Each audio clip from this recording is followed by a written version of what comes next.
నా ఇంటి వారును యెహోవాను సేవించెదము. నేనును శ్రమలో, శోధనలో, మరణ బంధకములో సమాధానము దయచేసిన దేవుడు. శ్రమలో, శోధనలో, మరణ బంధకములో సమాధానము దయచేసిన దేవుడు. ఆశా నిరాశలతో ఆవేదన ఆశా నిరాశలతో ఆవేదన వలయములో ఏ దేవుడు చేయలేని అద్భుతములు చేసినాడు. ఏ దేవుడు చేయలేని అద్భుతములు చేసినాడు. నేనును నా ఇంటి వారును యెహోవాను సేవించెదము. దేవుని మహిమ కలుగును గాక. యెహోషువ గ్రంథము 25వ అధ్యాయము 15వ వచనంలో ఉంటుంది. 6,05,300 మంది కాల్బలము ఇజ్రాయేలు యుద్ధ వీరులు. వాస్తవంగా ఐగుప్తు దాస్యము నుంచి దేవుడైనటువంటి యెహోవా మోషే అధ్యక్షతన ఇజ్రాయేల్ ప్రజల్ని కనాను వైపు నడిపిస్తూ ఉన్నటువంటి క్రమంలో అక్కడి నుంచి వచ్చినటువంటి వారు యుద్ధ వీరుల గురించి చెప్తా ఉంటాడు. సంఖ్యాకాండం 1వ అధ్యాయం 24వ వచనంలో 6,05,350 మంది అంట. వీళ్ళంతా యుద్ధ వీరులు. ఇంకా స్త్రీలను కానీ, పిల్లలు కానీ, వృద్ధులు కానీ వీళ్ళందరినీ లెక్కేస్తే సుమారు 30,000 పై చిలుకుంటారు. వారందరినీ 30 లక్షల పైకుంటారు. 30 లక్షల పైకుంటారు. వీరందరినీ కూడా పాలు తేలు ప్రవహించేటువంటి దేశంలోనికి నడిపించబోతాడు మోషే. కానీ దేవుని పిల్లలైనటువంటి వారిని ద్రోహులారా అని పిలిచినటువంటి ఒక చిన్న పిలుపుని బట్టి దేవుడు కనానులోనికి మోషేని నడిపించడు. ఆయన ఉండంగానే ఆయన వెనకుండి దేవుని పిల్లల్ని ఎలా నడిపించాలి, లేకపోతే వాగ్దాత దేశమైనటువంటి కనానుకి ఎలా నడిపించాలని నేర్చుకున్నటువంటి వ్యక్తుల్లో ఇద్దరు ఉన్నారు. ఒక ఆయన కాలేబు, మరొక ఆయన యెహోషువ. ఆ యెహోషువ ఇజ్రాయెల్ ప్రజల్ని వాగ్దాత దేశంలో ప్రవేశపెట్టినటువంటి క్రమంలో ఆనాడు వారి దేశంలో ఉన్నటువంటి అనేక దేవతలు దేవులు ఉన్నారు. మీరు సేవించేటువంటి అమోరీయుల దేవతల్ని సేవించండి, కానీ నేనును నా ఇంటి వారును యెహోవాను మాత్రమే సేవిస్తాము. నా ప్రియ దేవుని పిల్లారా, ఈ గృహము యెహోవాను సేవించేటువంటి కుటుంబంగా ఉన్నందుకు ముందుగా దేవదేవునికి కృతజ్ఞతలు చెల్లిస్తూ ఉన్నాను. ఆమేన్. ఈరోజు మరి చక్కటి వర్తమానాలు మనం విని ఉంటున్నాము. ఇప్పుడే సహోదరుల ద్వారా, దైవజనుల ద్వారా దేవుని మాటలు విన్నాం. ప్రియులరా, వాస్తవంగా ఆత్మ సంబంధమైనటువంటి ఇల్లు ఎవరంటండి? ఆత్మ సంబంధమైన ఇల్లు మనమే, క్రైస్తవులే అనేటువంటి విషయం గురించి మనం తెలియజేశారు. జ్ఞానేశ్వర సొలొమోను తెలియజేస్తా ఉంటాడు. 3వ అధ్యాయం 33వ వచనంలో ఏమంటాడంటే, నీతిమంతుల నివాస స్థలములను ఆయన ఆశీర్వదించును అని అంటాడు. ఎవరి యొక్క నివాసాలు అంటండి? నీతిమంతుల యొక్క నివాస స్థలములను దేవుడు ఆశీర్వదిస్తాడు. ఎవరు నీతిమంతులు? ఈ భూమి మీద ఎవరైనా నీతిమంతులు ఉన్నారా? పరిశుద్ధ గ్రంథం తెలియజేస్తా ఉంది. అపోస్తలుడైన పౌలు పరిశుద్ధాత్మ ద్వారా తెలియజేసే మాట 3వ అధ్యాయం 11వ వచన భాగంలో రోమీయులకు రాసిన పత్రికలో చూస్తాము. నీతిమంతులు లేడు, ఒక్కడును లేడు. మరి ఎవరు నీతిమంతులు అంటే యేసుక్రీస్తు వారు మాత్రమే నీతిమంతుడు అనేటువంటి విషయాన్ని మనము గడిచిన వారాల్లో ప్రభుదినం నేర్చుకుంటూ వచ్చాం. ప్రియులరా, ఆ నీతిమంతుని సేవించేటువంటి మనము నిర్మించుకున్నటువంటి భూ సంబంధమైనటువంటి గృహాలు ఏవైతే ఉన్నాయో అవి ఆయనపై ఆధారపడటాన్ని బట్టి ఆశీర్వదించబడతాయి. దేవుడు అందుకని అంటున్నాడు సామెతల గ్రంథంలో, నీతిమంతుల యొక్క నివాస స్థలములు ఆశీర్వదిస్తాడు దేవుడు అని చెప్పేసి. ప్రియులరా, ఈ భూమి మీద 3 రకాలైనటువంటి నివాస గృహాలు ఉన్నాయి. మొట్టమొదటిది ఏంటి అంటే భౌతిక సంబంధమైనటువంటి నివాస గృహము. భౌతిక సంబంధమైన అంటే ఇప్పుడు మన ప్రియులు వీరస్వామి గారు, విజయలక్ష్మి గారు ఎన్నో వ్యయ ప్రయాసాలకు వచ్చి సిద్ధపరచుకున్నటువంటి గృహము. రెండవది సంసార సంబంధమైనటువంటి గృహము. దీన్ని కుటుంబము అని అంటాడు. ఏమంటారు దీన్ని? కుటుంబము అని అంటాడు. ఇకపోతే మూడోది ఉంది ప్రియులరా, అదేంటి అని అంటే ఆత్మ సంబంధమైన గృహము. ఇది చాలా ప్రాముఖ్యమైనది. ఈ భూమి మీద మనం గమనిస్తూ ఉన్నప్పుడు ఈ భూమి మీద ఉన్నటువంటి మనుషుల్లో అనేక మంది మొట్టమొదటిగా నివాస గృహం గురించి మనం ఆలోచన చేస్తే, మా చిన్నప్పుడు, నాకు ఇప్పుడు 52 సంవత్సరాలు వచ్చాయి, మా చిన్నప్పుడు మా తాతలు ముత్తాతలు పూరి గుడిసెల్లో నివసించేవారు. మా నాన్నగారి టైంకి వచ్చేలకే పెంకుటిళ్ళల్లో మేము నివసించి వచ్చాము. నా టైంకి వచ్చేలకే ఆర్సీసీ సిమెంట్తో చేయబడినటువంటి అద్భుతమైనటువంటి భవంతుల్లో నివసిస్తూ ఉన్నారు. అంటే మీరు గమనించండి, మనుషులు యోగ్యముగా ఉన్నటువంటి, అంటే మనుషులకి యోగ్యమైన రీతిలో, అయ్యా బాబు వీడియోకి అడ్డపడుతున్నాం, ఇక్కడ మనం గమనించినట్లయితే మనుషులకు నివాస యోగ్యముగా ఉన్నటువంటి గృహమును దేవుడు ఆది నుంచి ఇస్తూనే ఉన్నాడు. మీరు అనుకోవచ్చు, దాదాపు ఈ ఖమ్మం పట్టణ చుట్టుపక్కలలో ఒక 15 సంవత్సరాల్లో చాలా ర్యాపిడ్గా అద్భుతమైనటువంటి భవంతులు నిర్మించబడతా ఉన్నాయి. డబుల్ బెడ్రూమ్లని, ట్రిపుల్ బెడ్రూమ్లని, చూసారా, అపార్ట్మెంట్లు, ఇవన్నీ. అంటే వాస్తవంగా 21వ శతాబ్దంలోనే మానవులు నిర్మించుకుంటున్నారా అంటే కాదు. మీరు ఆది కాలంలో చూసినప్పుడే కయ్యను నోదు దేశానికి వెళ్ళి ఒక పట్టణాన్ని నిర్మించుకునేటువంటి సందర్భం ఉంది ప్రియులరా. కయ్యను ఎవరో తెలుసుకమ్మా? అవ్వ ఆదాముల యొక్క ప్రథమ సంతానము. ఆయన నోదు దేశంకి వెళ్ళి గృహాన్ని నిర్మించుకున్నాడు, అలానే పట్టణాన్ని నిర్మించాడు. ఆ పట్టణాన్ని ఆయన పుట్టినటువంటి కుమారుడి పేరు మీద హానోకు పట్టణం అని పేరు పెట్టారు. హానోకు కుమారుడి పేరు హానోకు అని పేరు పెట్టుకున్నారు. అని మీరు చూడండి, ఒకసారి చరిత్రను మనం ఆలోచన చేస్తూ ముందుకెళ్ళినప్పుడు చరిత్రలో నాగరికతల గురించి తెలియజేస్తూ ఉంటుంది. మొహంజోదారో, హరప్పా అనేటువంటి చూసారండి, అవి నాగరికత. ఆ దినాల్లోనే అద్భుతమైనటువంటి కొలనులు, అంటే నీటి స్థానాలు, ఇవి తర్వాత పెద్ద పెద్ద పట్టణాలని నిర్మించుకున్నట్టుగా మనం చూస్తున్నాము. అది ఎన్ని వేల సంవత్సరాలు అంటే క్రీస్తు పూర్వం ముచ్చటి.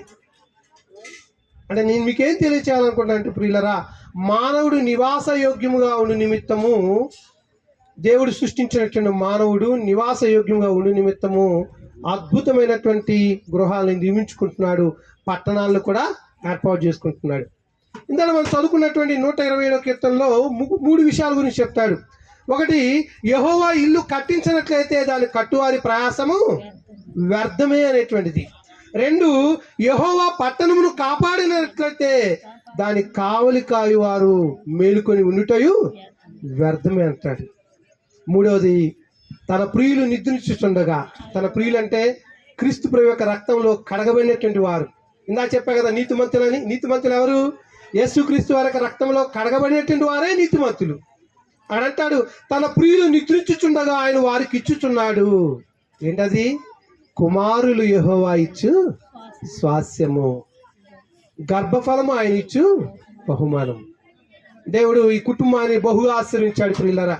మన ప్రియులు వీరస్వామి గారు కావచ్చు, విజయలక్ష్మిని కావచ్చు, దేవుడు ప్రేమించి వారికి స్వాస్యాలను ఇచ్చాడా, బహుమానాలను ఇచ్చాడా? ఇద్దరు స్వాస్యాలే. అంటే మగపిల్లల్ని స్వాస్యం అంటాము. స్వాస్యము అంటే హక్కుదారుడు. వీరస్వామి గారు సంపాదించినటువంటి సంపద యావత్తుకి, ఆస్తి యావత్తుకి హక్కుదారులు ఎవరు? వారిద్దరు కుమారులు, బబులు అలానే కార్తీక్. కాదంటారా?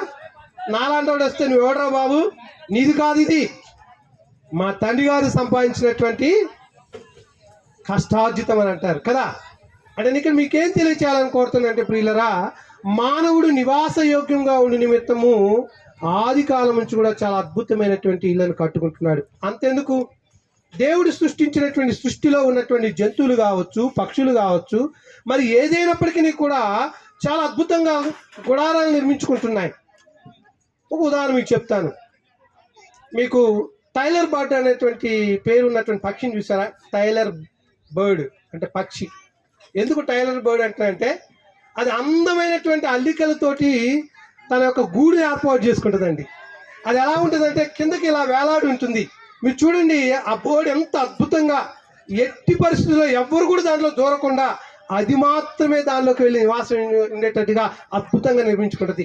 దానికి ఆ జ్ఞానాన్ని ఇచ్చిన వాడు ఎవరండి? దేవుడే. మనుషులంటే జ్ఞానం కలిగిన వాళ్ళు కదా, వాళ్ళు ఇల్లు కట్టుకున్నారంటే అనుకోవచ్చు.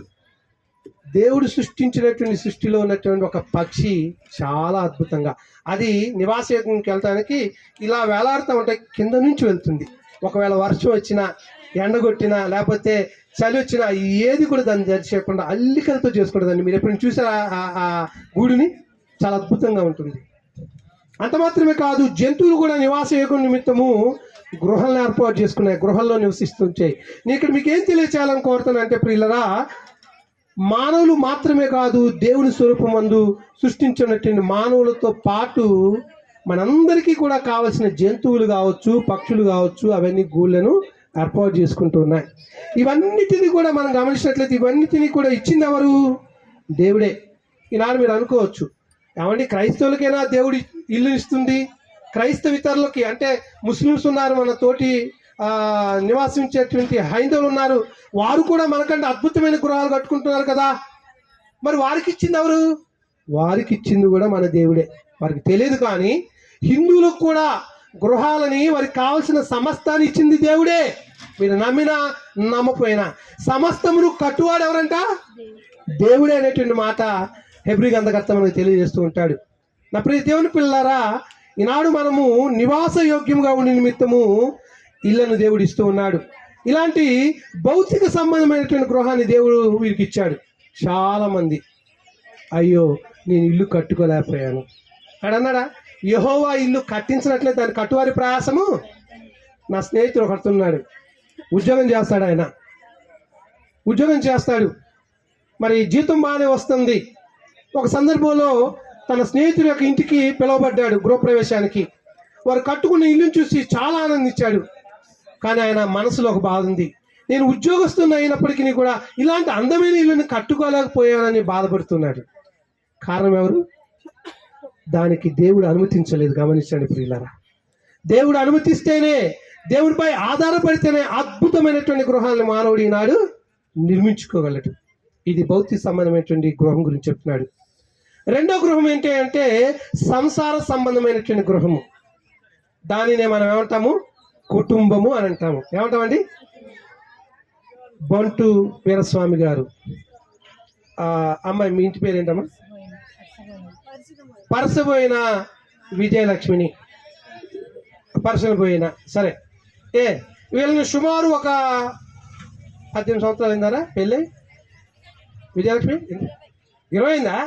అబ్బో 20 సంవత్సరాలు అయిందా? 20 సంవత్సరాల క్రితము దేవుడు ఇరువురిని కూడా జతపరిచాడు, అవునా కదా? అంటే ఇక్కడ మీరు గమనించాల్సిన విషయం ఏంటంటే సంసార సంబంధమైనటువంటి గృహాన్ని ఏర్పాటు చేసేది ఎవరు అని అంటే దేవుడే అనేటువంటిది మనందరికీ తెలిసిన లేఖనం. వివాహము అన్ని విషయములలో ఘనమైంది గాను, పాన్పు నిష్కల్మషమైంది గాను ఉండవలెను. వేశ్యాసంగులను, వ్యభిచారులను దేవుడు తీర్పు చూస్తే జాగ్రత్త. మనోళ్ళు ఏం చేస్తారంటే పెళ్లి అనగానే వివాహం అన్ని విషయంలో ఘనమైంది అంతవరకు ఆపుతారు. దాని కింద చదివి దాని కింద దానికి విలువిస్తే అది నిజంగా ఘనమైంది ప్రియులారా. ఎప్పుడు వివాహం ఘనమైంది అని అంటే వారి పాన్పు నిష్కల్మషమైందిగా ఉన్నప్పుడు. ఎందుకంటే దేవుడు అంటున్నాడు వేశ్యాసంగులను, వ్యభిచారులను ఎవరు తీరుస్తారంట? తీర్పు దేవుడు తీర్పు ఇస్తాడు. అంటే ఈ సంసార సంబంధమైనటువంటి గృహాన్ని ఇరువురిని ఏర్పాటు చేసి ఒక ఇంటిగా చేసిన వాడు ఎవరు అంటే దేవుడే. ఆదికాండము 2వ అధ్యాయం 24 ఒక మాట అంటాడు, వివాహమై జతపరచబడినటువంటి బిడ్డల విషయమై మనందరికీ తెలిసినటువంటిది. పురుషుడు తన తల్లిని తండ్రిని విడిచి తన భార్యను హత్తుకొని వారు ఏక శరీరమై ఉంటారు. వీరస్వామి గారు, విజయలక్ష్మి ఏక శరీరమై 20 సంవత్సరాలు అయింది.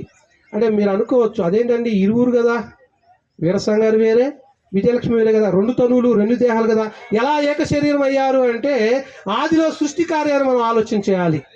దేవుడైన యెహోవా నేల మట్టితో నరుని నిర్మించాడు, అతనికి ఆదాముని పేరు పెట్టాడు. మరలా అదే రీతిగా స్త్రీని మట్టితో చేయలేదు, కానీ ఆ పురుషుడైనటువంటి ఆదాముకు గాఢ నిద్ర కలగజేసి ఆయన ప్రకటెముకలోంచి ఒక ఎముకని తీసి ఆ చోటిని మాంసంతో పూడ్చివేసి ఆ స్త్రీని ఆదాము దగ్గర తీసుకొచ్చినప్పుడు ఆయన అంటున్నాడు, ఏమంటున్నాడు? నా ఎముకలలో ఎముక, నా మాంసంలో మాంసము, నీవు నరునిలో నుండి తీయబడ్డావు కనుక అందుకోసం ఏక శరీరం అండి. ఎందుకు భార్యాభర్తలతో ఏక శరీరం అంటే పురుషులలో నుంచి తీయబడింది స్త్రీ, అందుకొరకు ఏక శరీరము. ఆ ఏక శరీరంగా దేవుడు చేశాడు. ఇప్పుడు ఇలా ఏక శరీరంగా ఉన్నటువంటి వీరిని దేవుడు ఏం చేస్తున్నాడంటే వారి అన్యోన్య సంసార జీవితంలో 2 సూత్రాలు నేను చెప్తాను కుటుంబానికి సంబంధించి. భార్య భర్తకి లోబడి ఉండాలి. భార్య భర్తకి ఏ విషయంలో లోబడాలంటే అన్ని విషయాల్లో లోబడాలి. మా ఆయన ఉద్యోగం చేయడండి, మా ఆయన పని చేయడండి, నేను ఉద్యోగం చేస్తాను అయినా లోబడాలంటే ఖచ్చితంగా లోబడాలి. ఎందుకంటే దేవుడు ఏర్పాటు చేసినటువంటి భర్త.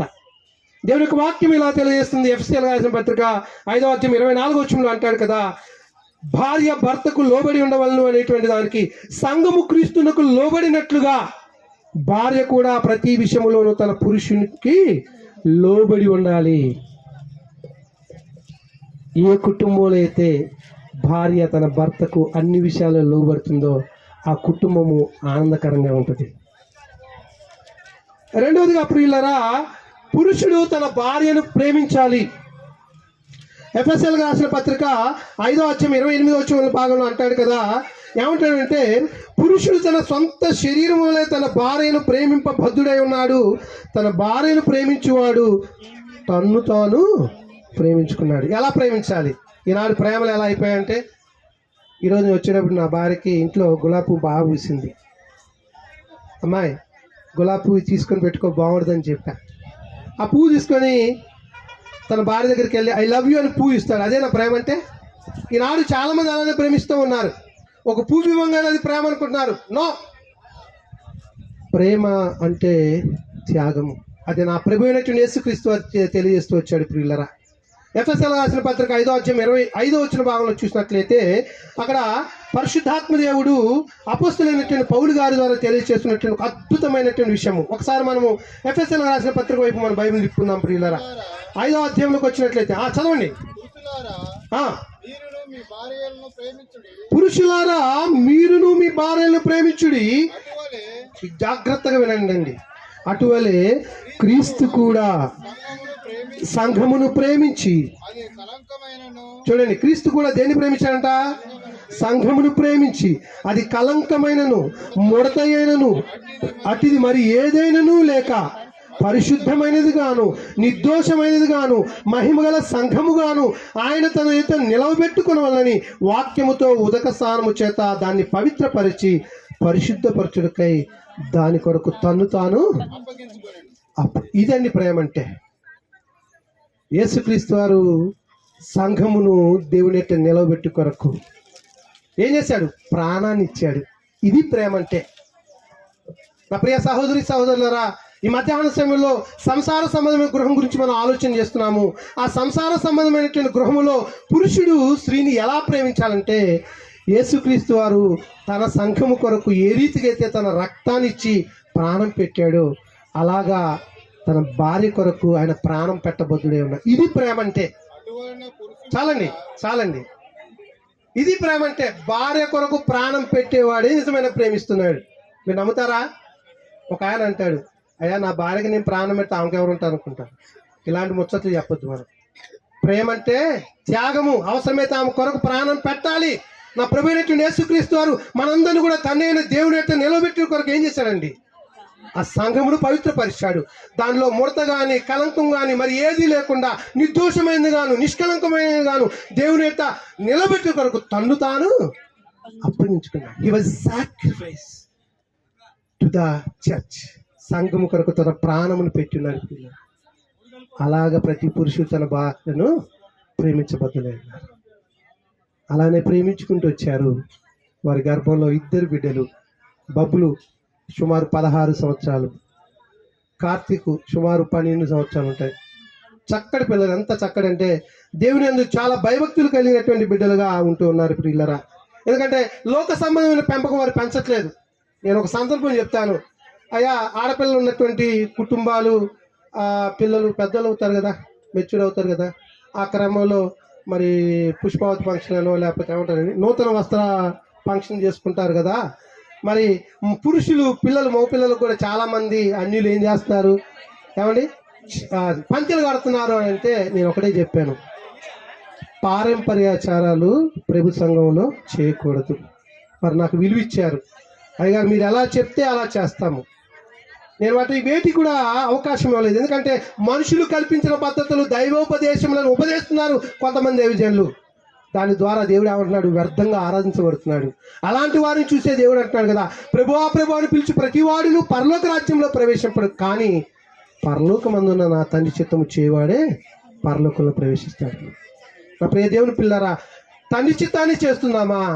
మనుషుల్ని సంతోష పెట్టాలని, బంధువులను సంతోషపెట్టి చేస్తున్నామా? లేదు. ఇది ఖచ్చితంగా ఈ కార్యక్రమం దేవుని కొరకు, దేవునికై ప్రతిష్ఠించబడినటువంటిది. కాబట్టి చెప్పిన క్రమంలోనే వారు దేవునికి విలువిచ్చి, చాలామంది సలహా ఇచ్చారంట, గుమ్మడికాయ కట్టాలి దిష్టి బొమ్మ రాకుండా, పాలు పొంగించాలి, ఇంకా ఆవుల్ని లోపల తీసుకొచ్చి పెండేయించాలంటే నేను అన్నాను, దేవుడు చేయలేంది దేవుని సృష్టి చాలా జాగ్రత్త.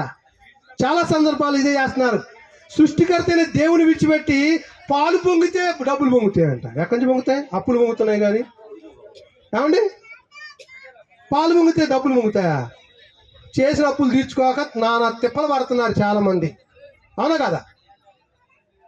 దేవుడు చేయాలి. అందుకోసమే తన ప్రియులు నిద్రించుచుండగా ఆయన వారికి ఇచ్చుచున్నాడు. నా ప్రియ సహోదరి సహోదరుడా, ఈ మధ్యాహ్న సమయంలో ఆ మాటను విశ్వసిస్తున్నావా?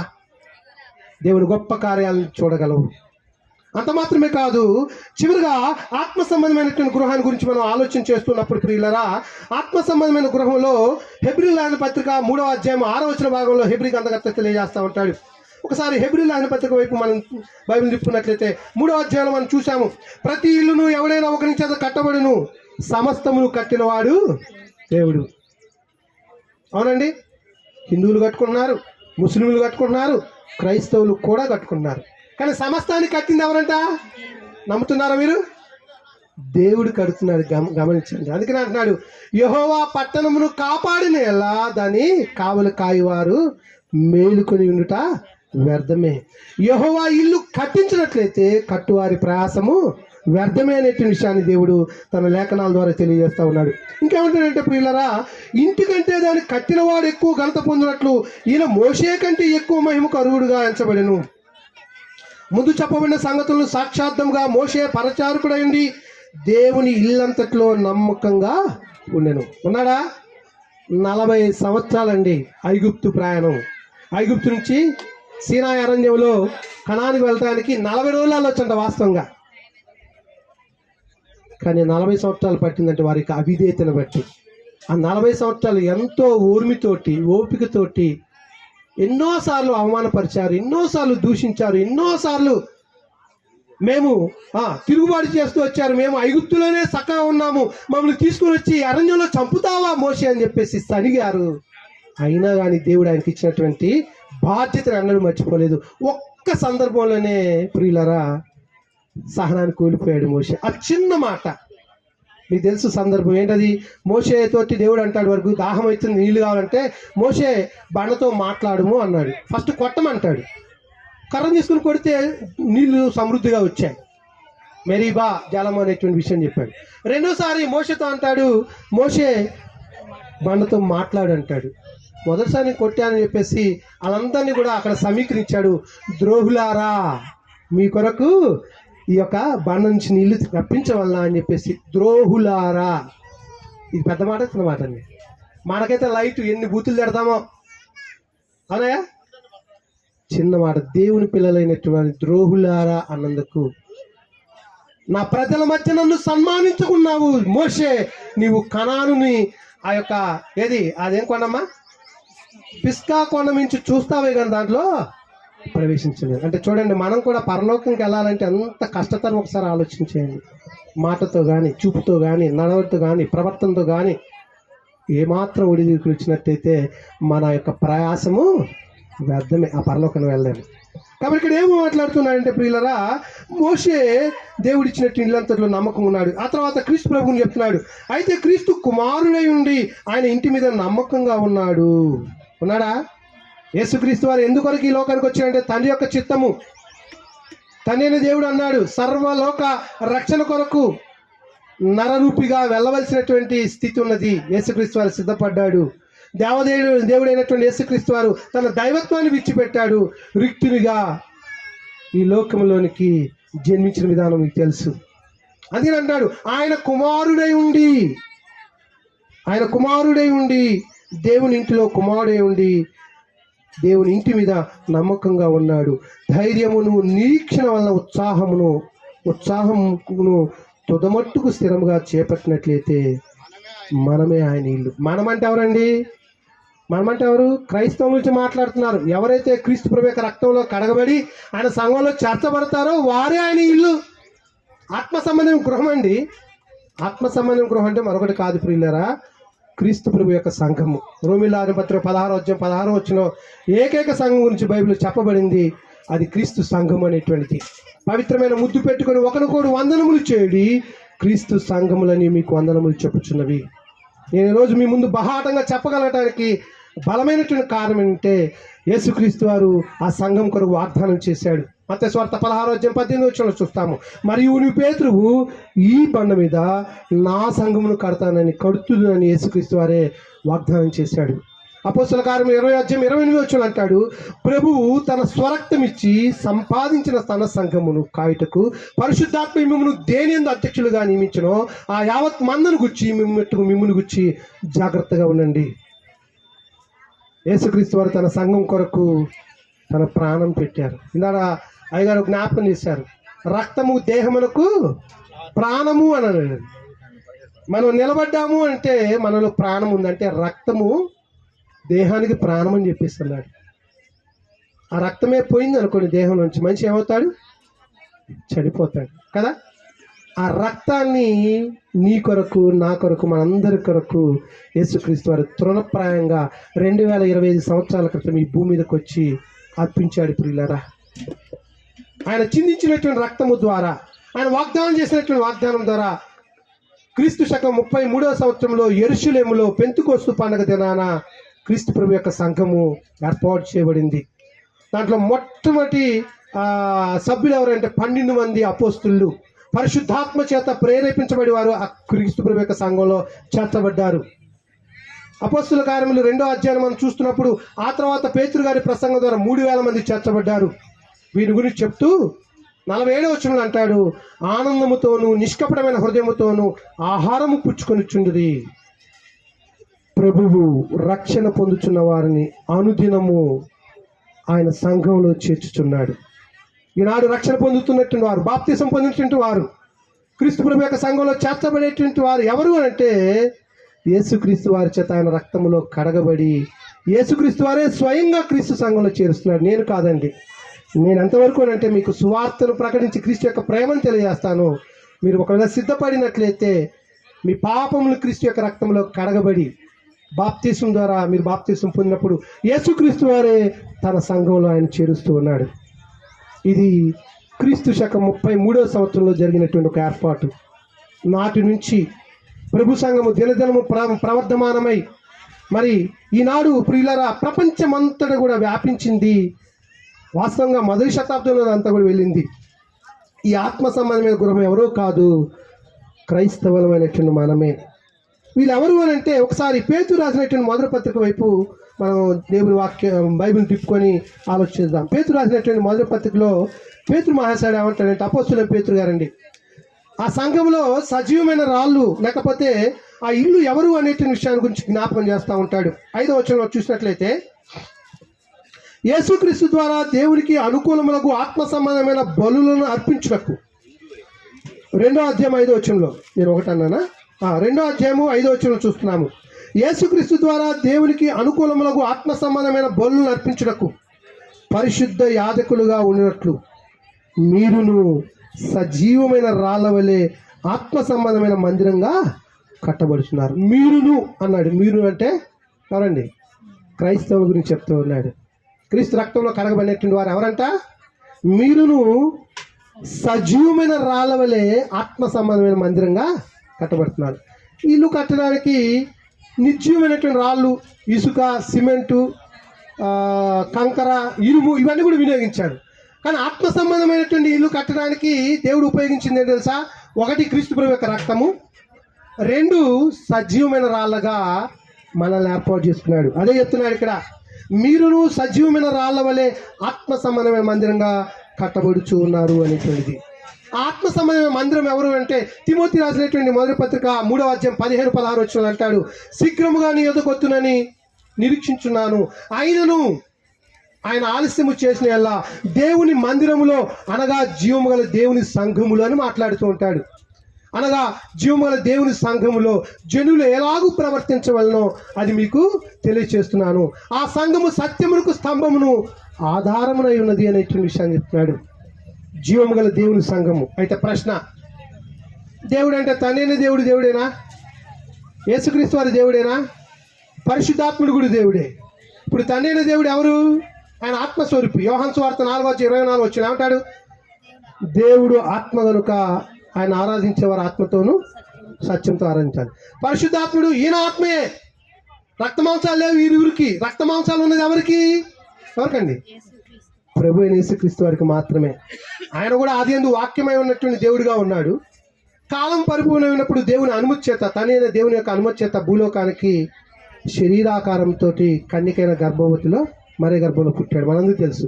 ఆయనకి మాత్రమే రక్తమాంసాలు ఉన్నాయి ప్రియులరా. అపొస్తలుల కార్యం 20:28 ప్రకారంగా దేవుడు తన స్వరక్తం ఇచ్చి అన్నాడు. దేవుడు అనే మాట కింద పుట్టినట్లో ప్రభువు అంటాడు. అంటే ఎవరు? యేసుక్రీస్తు వారు. యేసుక్రీస్తు వారు తన స్వరక్తం ఇచ్చి సంపాదించిన తన సంఘం అంటాడు. మనుషులు కట్టినటువంటి సంఘాల కొరకు ఆయన రక్తం చిందించలేదు, కానీ ఆయన కట్టబోయేటువంటి సంఘం కొరకు తన యొక్క రక్తాన్ని అర్పించాడు.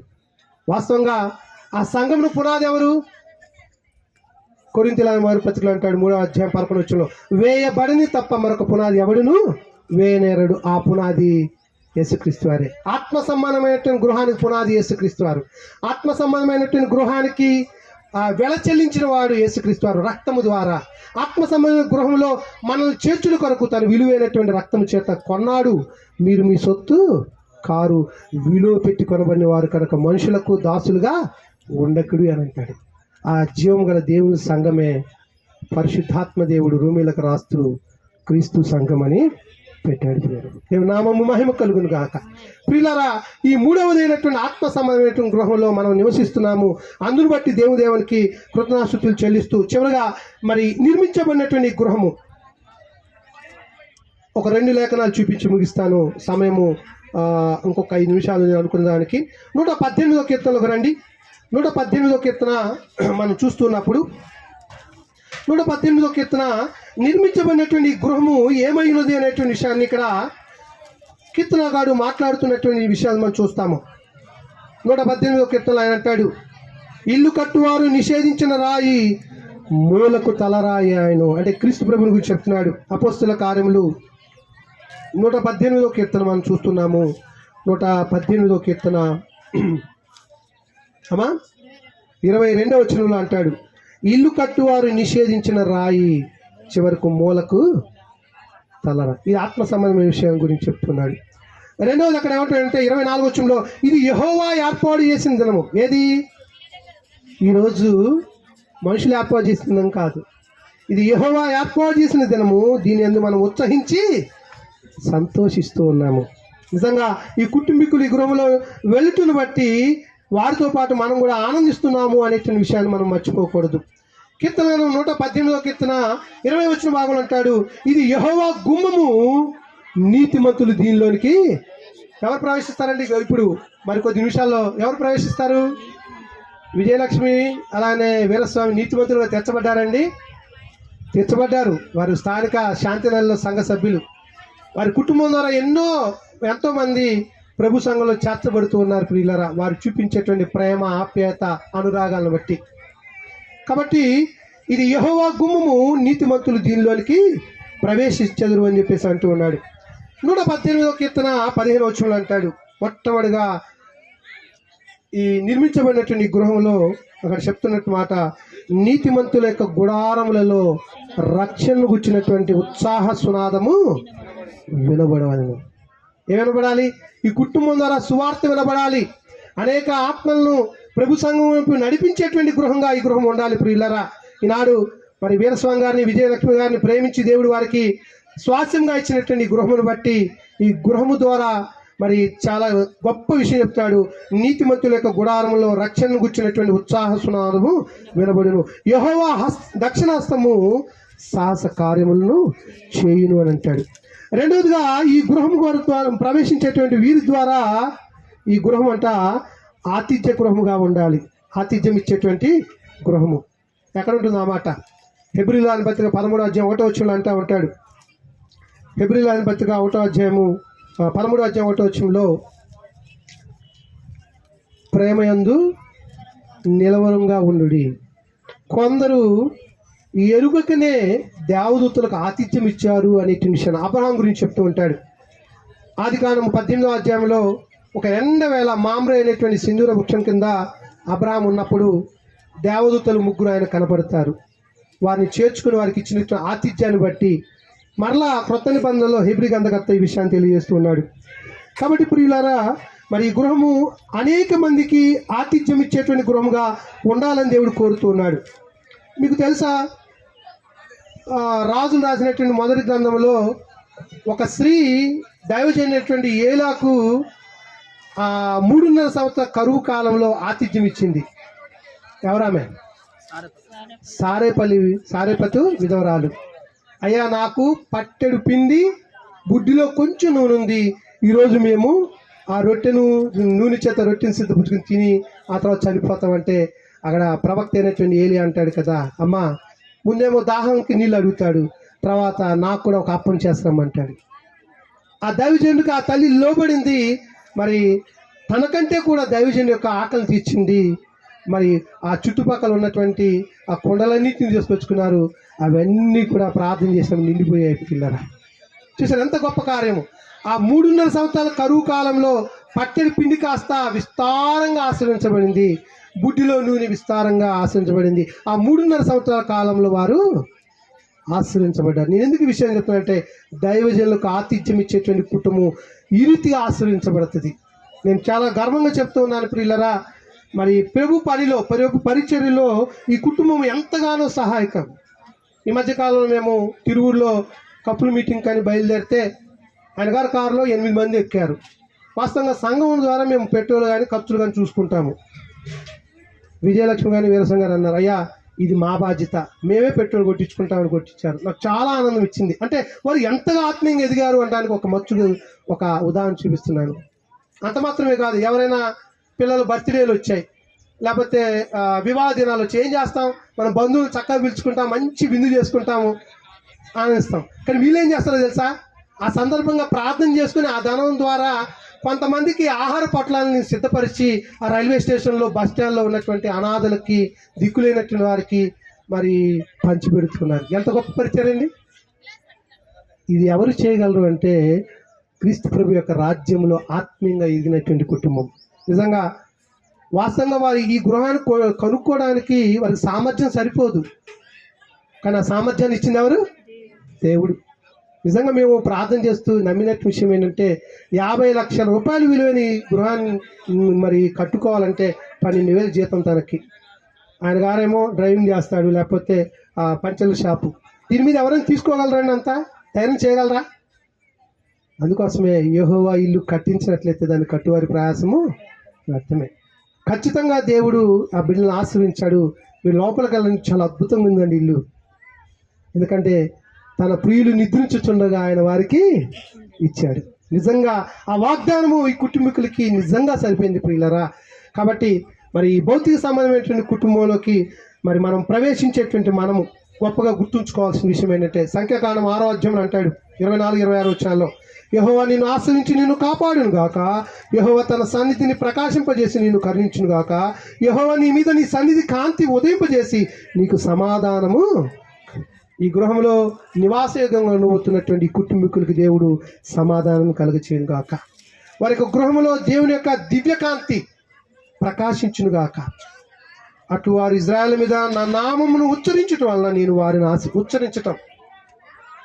ఈ నామము, దేవుని యొక్క నామము ఆ గృహంలో ఉచ్చరిస్తాం, దేవుని నామ ప్రతిగానాలు చేస్తాం, సంకీర్తన చేస్తాం. దాని ద్వారా ఆ యొక్క కుటుంబము, ఆ ఇల్లు ఏమి చేయబడుతుందంటే గొప్పగా ఆశీర్వదించబడుతుంది అని అంటున్నాడు. కాబట్టి నా ప్రియ దేవుని పిల్లరా, ఇంత గొప్ప గృహాన్ని ఇచ్చినటువంటి దేవుడికి మరి ఈ కుటుంబీకులు ఒక మాట అంటాడు, ఒకవేళ మీరు ఇల్లు కొనుక్కొని ధనం సంపాదించుకొని మదించి మీ హృదయం క్రొవినదై దేవుని మర్చిపోతారేమో జాగ్రత్త అని హెచ్చరిస్తూ ఉన్నాడు. ప్రియులరా, ఈ సందర్భంగా ఈ హెచ్చరికను తీసుకొని దేవుడు మనకి ఇచ్చినటువంటి ఇల్లును బట్టి, దేవుడు మనకి ఇచ్చినటువంటి బిడ్డలను బట్టి, దేవుడు మనకి ఇచ్చిన ఉద్యోగాలను బట్టి, దేవుడు మనకి ఇచ్చినటువంటి బ్రతుకును బట్టి దేవదేవునికి కృతజ్ఞతాస్తుతులు చెల్లించుదుగాక. ఈ మాటల చేత నన్ను హెచ్చరించుకుంటూ మిమ్మల్ని హెచ్చరిస్తూ ఈ మాటలు ముగిస్తూ ఉన్నాను. ఇంతవరకు ఓపికతో విన్నటువంటి మీ అందరికీ కూడా మన ప్రభువును రక్షకుడు అయినటువంటి యేసుక్రీస్తు వారి పరిశుద్ధమైన నామంలో శుభాలు తెలియజేస్తూ ముగిస్తున్నాను. రండి, తల ఉంచినట్లయితే ప్రార్థన చేసుకుంటాం. ప్రార్థన. విజయలక్ష్మి గారు మరి అలానే మన వీరస్వామి గారు ముందుకు వచ్చినట్లయితే ప్రార్థన చేస్తాం. రండమ్మా. వీరస్వామి గారు ఎక్కడ? బిజీ పర్సన్ ఆయన, అందరి నోట్లో నాలుగుగా ఉంటాడు, ఎవరిని పాపం కాదండు, అందరూ స్నేహితులే, చక్కటి మంచి హృదయం. వారు చేయగలిగిన మేలు చేసులో మాత్రం ఎట్టి పరిస్థితుల్లో కూడా వారు వెనకాడరండి. ఆమె ఇద్దరు రండిరా, ప్రార్థన చేస్తాను. విజయలక్ష్మి, వీరస్వామి, అలానే వాళ్ళ పిల్లలు కూడా ఉన్నారా, బబ్లు కార్తీక్ రండి నాన్న, ప్రార్థన చేసుకుంటాము. చివరిగా ముగించుకొని మనం గృహమును ప్రతిష్ఠిద్దాము దేవుని కొరకు. రావాలి త్వరగా, సమయం అయిపోయింది, 1 అయింది. ఇంకొక 10 నిమిషాల్లో కార్యక్రమం అయిపోతుంది, గృహప్రవేశం కూడా జరిగిపోతుంది. ఆ తర్వాత చక్కటి విందు. ఇందాడే రాగానే చెప్పారు 2 వేటపోతులు వచ్చినాయండి, 70 కేజీలు అయినాయంటే వామ్మో మామూలు కాదండి వీరస్వామి గారు అని నేను అనుకున్నా. రండి, ఇటు ముందుకు రండి, ప్రార్థన చేస్తాను. హర్షవర్ధన అటు తిరగండి, మేము ప్రార్థన చేస్తాము. తల ఉంచండి. సర్వశక్తిమంతుడా, సకల ఆశీర్వాదాలకి కారణభూతుడా, మా జీవం గల తండ్రి, మీ ఘనమైన నామం బట్టి మీ స్తుతులు చెల్లిస్తూ ఉన్నాము. ఇప్పటి వరకు తండ్రి గృహము 3 రకాల గృహాల గురించి మేము ఆలోచన చేశాము. ఒకటి భౌతిక సంబంధమైనటువంటి ఇల్లుని గురించి చూసాము. ఈ భౌతిక సంబంధమైనటువంటి గృహములో తండ్రి రక్షణ సునాదము వినబడాలనేటువంటి ఆశను కలిగి ఉన్నాం నాయన. ఈ కుటుంబం ద్వారా అనేక మంది బిడ్డలకు క్రీస్తుని గుర్చినటువంటి సువర్తమానము ప్రకటించడానికి బిడ్డల్ని ఎన్నుకున్నారని, ఈ ప్రాంతాన్ని నడిపించారని నమ్ముతూ ఉన్నాము. అలాగనే తండ్రి దైవ సేవకులు ఒకవేళ వారి గృహానికి వచ్చినట్లయితే వారిని ఆతిథ్యం ఇచ్చేటువంటి గృహంగా ఉండాలని కోరుతున్నాము. అలాడు 2వ రాజుల గ్రంథంలో చూసినట్లయితే షునేమీరాలైనటువంటి స్త్రీ ఎలీషా ప్రవక్త కొరకు నాయన తన ఇంటిపైనే మరి ఇల్లును, ఒక గదిని నిర్మించి భోజనం బల్ల సిద్ధపరిచి వచ్చినప్పుడల్లా ఆయనకు ఆతిథ్యం ఇచ్చిన స్థితిని మేము ఎరుగుదాము. ఈ రీతిగా తండ్రి ఈ బిడ్డలు మీరు ఆశ్రయించండి. ముఖ్యంగా వారికి సామర్థ్యాన్ని మించి ఈ గృహాన్ని ఇస్తూ వచ్చారు తండ్రి. నిజంగా వాస్తవంగా ఇది మా సామర్థ్యము, మా ఘనత అంటుకుంటే అది సరైనది కాదు నాయన. ఎందుకంటే యెహోవా ఇల్లు కట్టించినట్లయితే దాన్ని కట్టువారి ప్రయాసం వ్యర్థమైన విషయాన్ని మాకు జ్ఞాపకం చేస్తూ వచ్చారు. ఈ సందర్భంలో మరి కుటుంబంలో కలిగేటువంటి ఎలాంటి ఇరుకులు, ఇబ్బందులు, ఆర్థిక సమస్యలు, వీటన్నిటిని కూడా మీ భుజాలపై మేము వేస్తూ ఉన్నాం నాయన. మీ సహాయం దయచేయండి ఆయన. మా ప్రియులు వీరస్వామి గారు చేసేటువంటి చేతి పని మీరు ఆశ్రయించండి. మాత్రమే కాదు, తన కుటుంబం కొరకు సిద్ధపరచుకున్నటువంటి ఆ కారు ద్వారా కిరాయిలు చేసుకుంటూనే మరి చేసినటువంటి మరి ఈ గృహానికి సంబంధించి ఈఎంఐలు తీర్చుకోవాలని సహాయం తెచ్చేయండి. సహోదరి తండ్రి అంగన్వాడీ జీవితంగా చేస్తూ ఉన్నది. తన ద్వారా ఇటు కుటుంబము మరి అలాగనే బిడ్డలు పెంచబడుతూ ఉన్నారు. యవనస్తుల కుటుంబీకుల్లో హర్షవర్ధన్ తండ్రి ఇంటర్మీడియట్ ఫస్ట్ ఇయర్కి వచ్చాడు. వారి సామర్థ్యానికి మించే ప్రైవేట్ కాలేజీలో సుమారు 1,00,000 పై చిలుకు పెట్టి చదివిస్తున్నారు. ఆ బిడ్డలను ఆశ్రయించండి తండ్రి. ఆర్థికపరమైన విషయంలో ప్రణాళికతో కూడుకున్నటువంటి ఆలోచనలు చేసి ఇద్దరు కూడా మీ అందు ఆధారపడి మీ సన్నిధికి వచ్చి మీ అనుమతిని కోరుకుంటూ ఎలాగూ కుటుంబాన్ని ఆర్థికంగా నడిపించుకోవాలి, దానికి కావాల్సినటువంటి ప్రణాళికను ఎలా చేసుకోవాలని ఆలోచించేలాగా కృప చూపించండి. ఈ క్రమంలో తండ్రి అపవాది నానా రకాలుగా ఇబ్బంది కలగ చేయాలని కోరుతూ ఉంటాడు. వాడి యొక్క క్రియలు లయపరచండి. అపవాది శక్తి నుంచి, అంధకార శక్తి నుంచి వాడి క్రియలు లయపరచమని ప్రార్థన చేస్తూ ఉన్నాము తండ్రి. మీ నామము మహిమ తెచ్చులాగా కృప చూపించండి. ఈ సందర్భంలో ఈ కుటుంబీకులు మీరు ఆశీర్వదించి మరి కీర్తన గ్రంథంలో మీరు సెలవిచ్చిన రీతిగా తమ ప్రియులు నిద్రించుచుండగా ఆయన వారికి ఇచ్చాడు తండ్రి గృహాన్ని. ఈ గృహమును మీకు ప్రతిష్ఠించబోతూ ఉంటుండగా మీ సహాయం మాకు దయచేయమని తండ్రి, నాతో పాటుగా వైరా నుంచి వచ్చినటువంటి దైవజనులు కూడా ఈ పరిచర్యలో పాలుపొమ్ములు పొందుతున్నారు. వారిని, వారి కుటుంబీకులని మీరు ఆశీర్వదించమని, అలానే చేరి వచ్చినటువంటి సంఘస్థులను, బంధువులను, స్నేహితులను, శ్రేయాభిలాషులను ప్రతి ఒక్కరిని మీరు పేరు పేరున దీవించి ఆశీర్వదించమని ప్రార్థన చేయొచ్చు. యేసుక్రీస్తు వారిలో మీరు ఏర్పాటు చేసిన సకల ఆశీర్వాదాలు తండ్రి మా అందరిపై సమృద్ధిగా దయచేయమని ప్రార్థన చేయొచ్చు. ఈ మనవులు విన్నపములు యేసు పరిశుద్ధమైన నామంలో మిక్కిలి వినయముతో అడిగి వేడుకుంటున్నాము తండ్రి. ఆమేన్, ఆమేన్. మన మధ్యలో ఉన్నటువంటి సహోదరులు ఫాని వచ్చినట్లయితే పరిశుద్ధ పరిశుద్ధ అనేటువంటి పాట పాడుకుంటూ మనము ఇంట్లోకి ప్రవేశిస్తాము. దయచేసి ఎవరైనా ఒక ప్లేట్లో కొన్ని పూలు, ఒక కత్తెర సిద్ధంగా ఉంచండి. మరి వాటిని మేము డెడికేట్ చేస్తూ ముందుకు వెళ్తాము. మా వెంట అందరూ కూడా రావాల్సిందిగా కోరుతున్నాను.